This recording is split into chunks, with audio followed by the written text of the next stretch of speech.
And welcome to New Jersey Politics with Laura Jones. I am Laura Jones, and we are so glad to have you here. Primary election day in New Jersey is coming up on June 10th, with the race for governor topping the ticket. All eyes are on the upcoming debates scheduled for this Sunday, May 18th, where we will see 5 Democrats debate, and on Tuesday, May 20th, where 3 Republicans will take the stage. The debates are being produced by On New Jersey, the New Jersey Globe, and Rider University. Now, I'm going to be moderating both of the 2.5-hour debates. Standing by is Alyssa Maurice. She's head of research at the Stockton Polling Institute at the William J. Hughes Center for Public Policy. She's going to be here to break down the latest polling, though. First, though, we're going to talk about what to expect to hear from the candidates during these debates. Joining me now is Dan Bryan and Alex Wilkes, regular columnist on the New Jersey Globe's Stomping Grounds. Dan is the Democrat, Alex is the Republican. Dan, Alex, good to see you both. Good to see you, Laura. All right, so Dan, let's start with the Democrats' bigger field. So we've got Ras Baraka, Mayor of Newark; Steve Fulop, Mayor of Jersey City; Josh Gottheimer, Congressman; Mikey Sherrill, Congresswoman; Steve Sweeney, former Senate President. They're all going to be on stage. So what's the message each of these needs to deliver in order to really stand out in this crowded field? Yeah, well, it's funny you put it that way, to stand out in the crowded field. I think the messaging you've seen from these candidates has been fairly similar, right? Everyone is fighting Trump. Everyone wants affordability. There have been some specifics from different candidates, but a lot of them are kind of in the peripheral, right? They put it on their website. They put their policy positions on their websites. So how do they differentiate themselves? I think a lot of it is personality, right? So you've got a guy like Josh Gottheimer, who's really focused full in on affordability and cutting taxes. Steve Fulop has been trying to be a bit more of the progressive policy side, and he's putting, very heavy transit and other policies out there. I think Mikey Sherrill has been really at the meat and potatoes of what Democratic voters tend to care about, which is healthcare, which talks about affordability just as much as Josh Gottheimer, and really tries to play a down the middle, which is partly why she's seen so much success. Ras Baraka has been unabashedly progressive. He's probably been the furthest left candidate in this primary, again, when there's been a serious audience for it, especially in a 6-way race. Steve Sweeney's given you more of what we've seen from Steve Sweeney for the last 20 years, right? Which is a moderate centrist Democrat. And, he's fighting against higher taxes. He's fighting for affordability. He's come out against the Immigrant Trust Directive, which very few other candidates have been willing to say something like that. And Sean Spiller has tried to build his lane as, I'm going to fight Trump. It's been a fairly kind of generic Democrat stuff. So, some variations here and there, but you are hearing, Laura, a lot of the same types of messages from these candidates. Right. And I'm glad you brought up Sean Spiller. He did not qualify for the ELEC debate because of his fundraising. And I was going to ask, how that impacts him not being on that stage. He was on the stage the last time we had a debate that we sponsored. Listen, we are in a brave new world in campaign finance funding. I don't like it. I don't like the IE stuff. I don't like the super PAC stuff, but he is probably running the most aggressively soft side, we call it, in the business, right? IE heavy race where he's really not fundraising a ton into his hard side campaign. It's just going to be tens of millions of dollars through a super PAC through the soft side. Obviously, you need to fundraise on the hard side to qualify for this debate, so he didn't qualify. Does that affect him? I hate to burst everyone's bubble that's going to be watching this debate, and I'm one of them. Probably not. The amount of people that are watching these debates really are going to be fairly low, considering the amount of people that will be voting for this primary in this state. I will say it's a missed opportunity in order for him to get something that he can clip, send out, talk to his supporters about. So it's a bit of a missed opportunity. Does it affect him all that much? Probably not. Yeah, I mean, we could have a whole half hour just talking about the changing landscape of how debates, how important they have been in the past and how relevant they are now with, everything that is available on social media. Alex, I want to go over to you with the Republicans. So we're going to see John Bramnick, state senator, Jack Ciattarelli, who is a former lawmaker, who this is his 3rd time running, and Bill Spadea, conservative radio show host. They're going to be debating. Now, can you talk a little bit about? We've seen them debate, and they are quite spirited, and they do really kind of stand out on stage. So, what do you think that we can expect to see from the 3 of them? Well, can I just say, with apologies to my good friend Dan, that I am really excited as a Republican that this time around we are not delivering the clown car of candidates that we have normally over the last couple of years, that we're down to kind of a neat three that all fill a certain lane. And I am really looking forward to using some of the footage, some of the quotes that the Democrats have given us in a lot of these campaigns. But for the Republicans, look, I think that this is, like I said, a much neater primary. You have John Bramnick, who is unabashedly himself. He's a moderate who is willing to take on the president and to say things that are just statistically unpopular when you look at the polls and you look at where our base is. You have Bill Spadia, who people consider to be more to the right, and then Jack has really been able to carve out this nice middle lane. It's interesting because the last time that we were all together for the debate, we had Senator Ed Duran there, and that was an interesting dynamic because they couldn't quite sort of deliver that polar opposite end of each other than Jack in the middle, because there were four of them. But then when at the last debate, that was the case with David Cruz and PBS, and you actually saw quite a marked difference from our debate that we were a part of back in February. You saw Jack lean back in his chair, like his body language was totally different, and he was, of course, taking it seriously and responding. But the debate really became more about a debate between Bill Spadia and John Bramnick, which I have to imagine that as a matter of policy or a matter of strategy, I think those guys would probably be hoping to have taken on Jack more, to have been eating away at his sizable lead, as we've seen in the polls. So, well, Alex, I want to follow up on that because Jack Ciattarelli just got the endorsement from President Trump. So is that maybe why he was taking a little bit of a back seat, letting them kind of, battle it out? Because, one would have thought at one point, Jack has changed his stance on President Trump.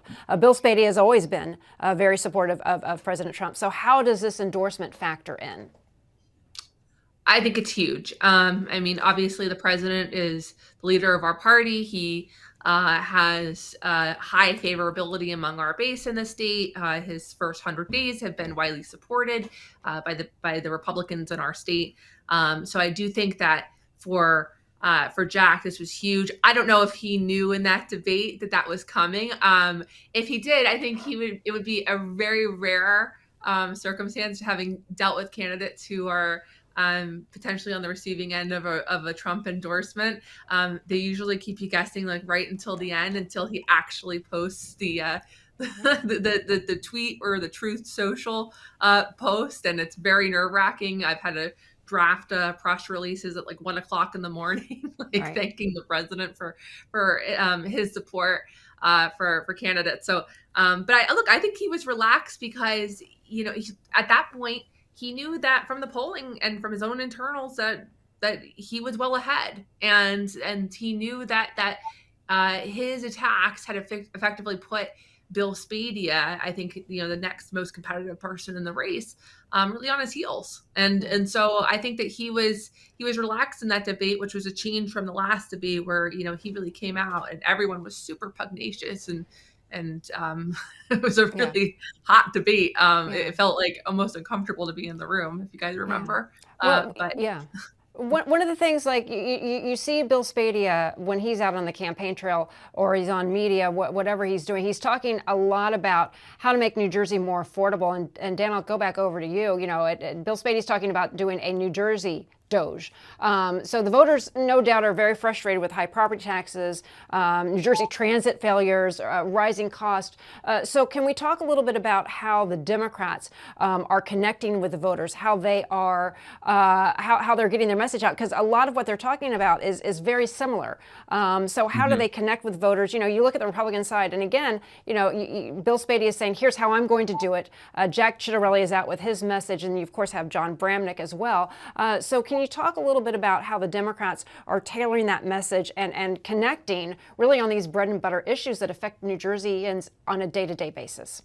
Yeah, it's a great question, Laura. I mean, listen, to state the obvious here, President Trump is dominating both sides of this election, right? The Republicans are, outside of John Bramnick, to his credit, trying to talk about how they are the closest thing to Trump in the field, and the Democrats are talking about how hard they would fight Trump. I think the difference between this election and the one that we went through in 2017 is I think voters today are viewing opposition to Trump, Democratic voters, opposition to Trump as the floor, not the ceiling. Basically, what else you got for me? Sure, you're going to oppose the president. What else do you got for me? I think the issues that you see come up fairly often, NJ Transit, frustrations with NJ Transit, affordability, we've got a utility rate hike coming this summer, things like that. I think that Governor Murphy, over his past 7.5 years, has accomplished an incredible amount that the Democratic base has been looking for in terms of equal pay, pay equity, fully funding the pension, funding education, list goes on and on. So kind of that, a lot of the meat and potato stuff here is either in progress or done. So how does the next Democratic candidate come around and connect to the voters? I really think we're going to be talking about affordability. I think we'll be talking about providing better services. I think we're going to be talking through, NJ Transit, when you talk to DMV, things like that. Housing, right? Building housing, things like that. So really things that affect people on a day-to-day basis, which is, Democrats in the past decade, especially in the first Trump term, where it was really kind of broader stuff. It was broader, bigger stuff, bigger ideas. A lot of that in New Jersey is done now. So they're going to be coming a bit more down to the ground, talking about what is affecting people on an everyday basis, real life. I think it's been really interesting to see that the plans that the candidates have been putting out, it's been very, very real world stuff. Yeah. So, Alex, when it comes to a primary, it's like a family feud, right? You got to win the primary in order to get to the general election. But how do the Republicans, and Dan, I'll pose this to you as well, how do the Republicans do that without bloodying and battering each other so they really have a chance in November? We see New Jersey kind of trending a little bit more purple, a little bit more red, people would say. And the governor's, who's in office kind of ping pongs back and forth, Democrat to Republican. So the Republicans, have, Jack Ciattarelli came really close last time. So with this debate coming up and their performance, is there a pitfall that all of the candidates need to be watching out for if the Republicans want to win come November, no matter who their candidate is? I think that Democrats in the state had us believe that President Trump was a liability for candidates here far longer than he actually was. And the election, or last year's election, really bore that out when, while spending no money here, he lost by a shocking 6 points. I mean, to put that in perspective, Kamala Harris did better in Virginia than she did in New Jersey, which I think that a lot of people wouldn't have been anticipated. And that means, practically speaking, that for the Democrats, a lot of the unaffiliated voters and some of their voters came out and supported the president. So I think that, these scaremonger tactics with the mail that, looks scary with President Trump and the candidate on it. I don't think that they can run that same playbook this time. I think that they know that there are people out there that are supportive of the president's policies. And if you put them on a mail piece attacking one candidate and in support of your candidate, that you might find yourself on the opposite side of that voter. So I don't think that there's really a pitfall for these candidates. I think that, and as a matter of fact, I think that they need to come forward with a clear message and a clear vision in the same way that President Trump was able to do in 2024. We knew exactly where he stood. Any person in this country, if you asked them, could recite to you what President Trump stood for in 5 words or less. For the Democrats, I think that they have many more opportunities to put themselves far to the left of New Jersey voters, where they are at this point, and to make damaging statements that will run counter to this nice affordability narrative that they are now trying to put out there, as if they were not part of the problem that caused it in the first place here. So Dan, final thoughts for you, and then we'll go to Alex. Looking at both debates, who's under the most pressure really to deliver that knockout performance, and why, just heading into these debates? I think if you're looking at the polls, it's going to be the candidates that really haven't been able to make up enough ground, and haven't been able to break through. The polling in this primary on both sides, really, Democrat and Republican, have been fairly static. You've seen a little bit of shuffling at the bottom, but the candidates at the top have kind of stayed at the top within a few points in the margin of error. So if I am a candidate that's been in this race for 6 months, 8 months, haven't really been able to get out of the single digits, or maybe I'm in the low double digits and no one's really taking me serious as a contender, I think it is absolutely critical that they come in and do a knockout blow. I think for those candidates at the top, they really want to just make sure that they're not giving their opponents anything that they can clip, that they're not that there's no missteps, that they're not stepping on any rakes. But outside of that, I think they're just looking to just kind of come in and do their job. And if the headlines afterwards or the debate was a wash, they're fine. But if I'm a candidate at the bottom, one that really hasn't been able to break through, you really do need to deliver that knockout punch if people want to take you seriously as a contender. Alex, final thoughts, what you're going to be looking for, what you hope to see. Yeah, like Dan said, I think that for Jack on the Republican side, it's a do no harm debate. This is where he just wants to articulate that closing argument for Republican voters. He wants to tout that endorsement from President Trump, and just not make any missteps. Which, truthfully, I think given his just experience on the campaign trail for the last 5 years that we've seen, it's difficult for him to sort of go off message because he is so used to being on. I thought a particularly striking moment from the last debate was when Bill Spadea couldn't really say whether or not he would be for considering ideology in terms of the Supreme Court pick. That felt like a stalling moment that in an ordinarily close debate, you might spend some money attacking him on. Otherwise, of course, the Ciattarelli campaign is going to more focus on that Trump endorsement in their paid media. But I think that Bill Spadea, of course, is the one that has to come out and has to take some more shots at Ciattarelli that he can hope will overcome that Trump endorsement. But I think it's going to be admittedly an uphill climb. How do you both support the president but then criticize his choice in an election? I've been on that opposite side, and it's not fun. I can tell you that. Never a dull moment in New Jersey politics. Alex, Dan, thank you for taking the time for your insight and analysis, and we'll look forward to seeing you there. Thanks so much. Thanks, Laura.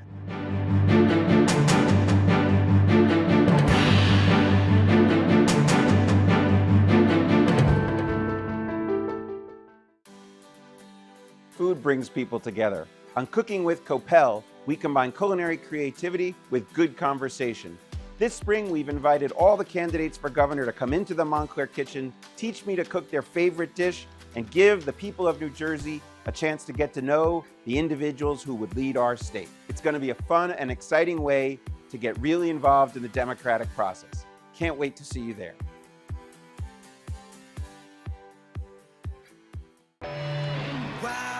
Summers in New Jersey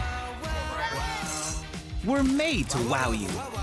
From sun and wows to fun and wows, and every wow in between. So come see what your wow's gonna be. New Jersey. It's one wow after another, after another, after another. You get it. Find your wow at visitnj.org. New Jersey. Little state, lot of wow.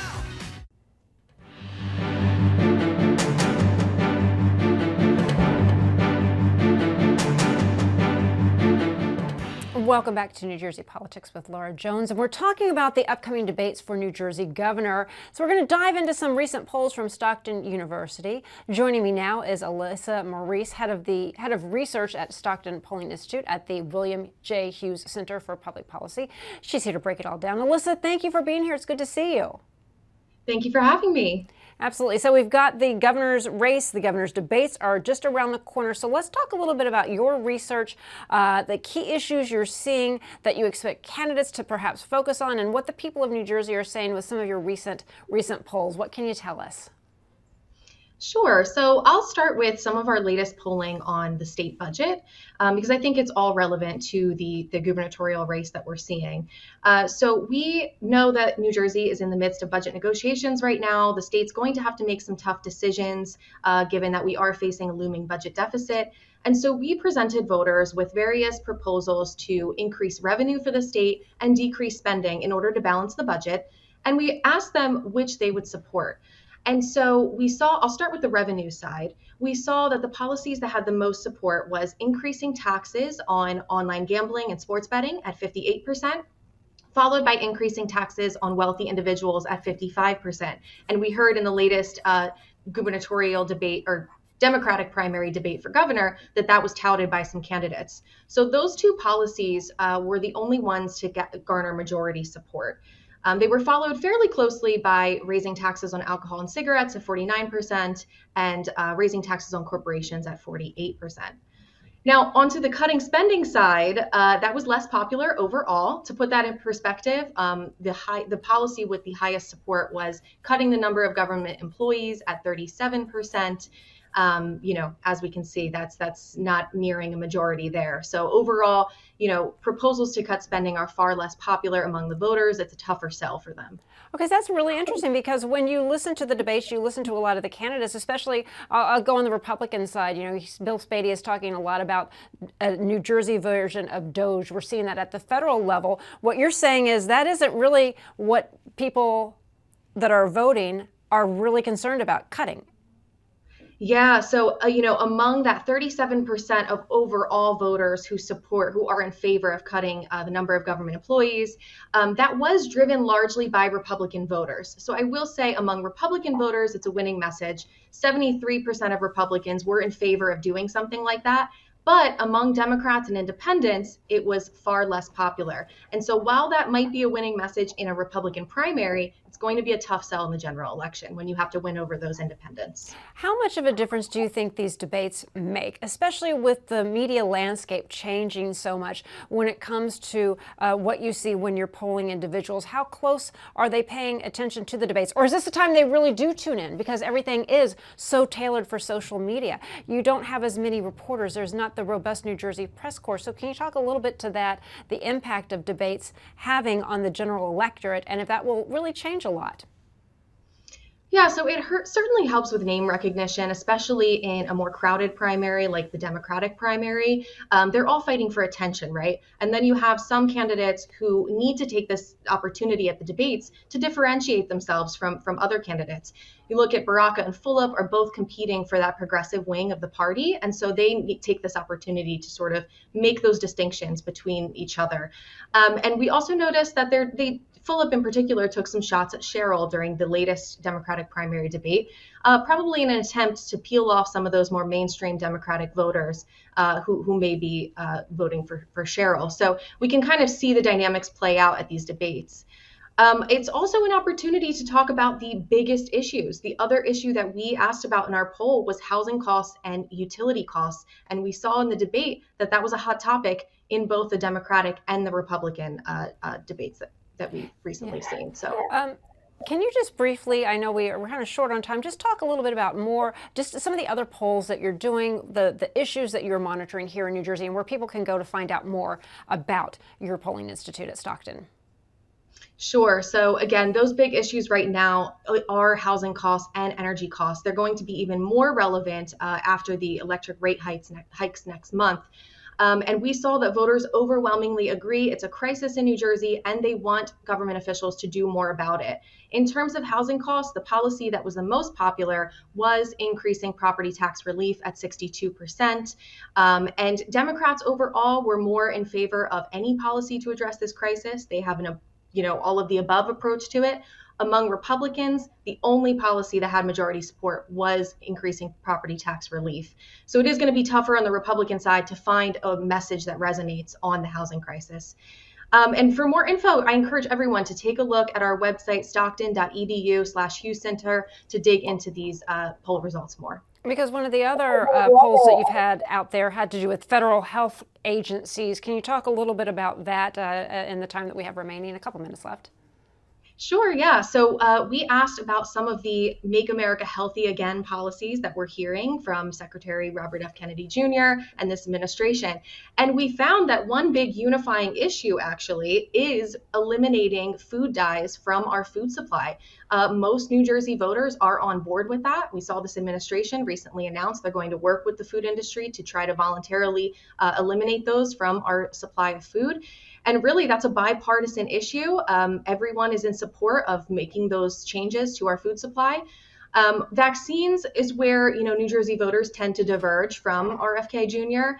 They are more supportive of vaccines overall. And although Republicans do have higher rates of vaccine hesitancy, even here in New Jersey. Well, Alyssa, we thank you so much for taking the time to talk to us and talk about the polls. We really appreciate your time and look forward to having you back on another time. Thanks so much for having me. Absolutely.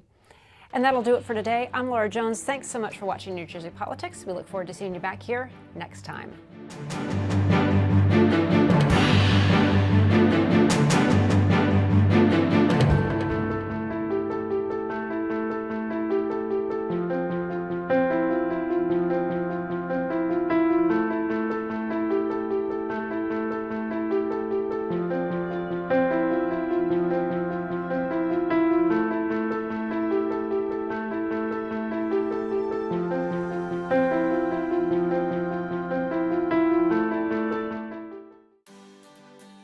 Food brings people together. On Cooking with Copel, we combine culinary creativity with good conversation.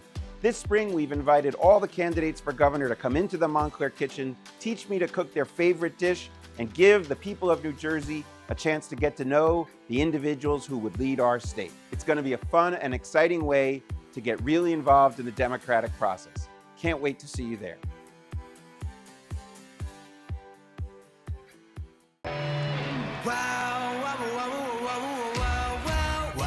New Jersey, we've got more summer wows under the sun than anyone.